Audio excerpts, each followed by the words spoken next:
জাতীয় নাগরিক party NCP আগামী সংসদে নির্ধারকের ভূমিকায় থাকবে বলে মন্তব্য করেছেন উত্তরাঞ্চলের মুখ্য সংগঠক সার্জিস আলম। বলেছেন, এনসিপি সরকারি দল হিসেবে জনগণের প্রতিনিধিত্ব করবে, নয়তো শক্তিশালী বিরোধী দল হিসেবে প্রতিনিধিত্ব করবে। দুপুরে জয়পুরহাটে দলের জেলা ও উপজেলা কমিটির সমন্বয় সভা শেষে সাংবাদিকদের প্রশ্নের জবাবে তিনি বলেন, এনসিপি জাতীয় পার্টির মতো পোষা বিরোধী দল হিসেবে রাজনীতি করতে আসেনি। যে নির্বাচন কমিশন একটা রাজনৈতিক দলকে তার প্রাপ্য মার্কাটা দেওয়ার সাহস দেখাতে পারে না, তাদের অধীনে সুষ্ঠু নির্বাচন হতে পারে না বলেও অভিযোগ করেন সার্জিস আলম। আমরা জনগণের প্রতিনিধিত্ব করে সংসদে সরকার দল হিসেবে জনগণের প্রতিনিধিত্ব করতে চাই, না হয় শক্তিশালী বিরোধী দল হিসেবে প্রতিনিধিত্ব করতে চাই।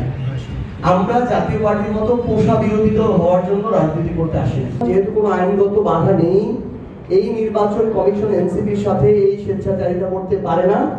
আমাদেরকে তার হয় সাপলা দিতে হবে, না হয় কেন সাপলা দিবে না এই আইনগত ব্যাখ্যা তাকে দিতে হবে। প্রয়োজনে আমরা এটা আইনিভাবে লড়াই করব, প্রয়োজনে রাজনৈতিকভাবে রাজপথে লড়াই করব।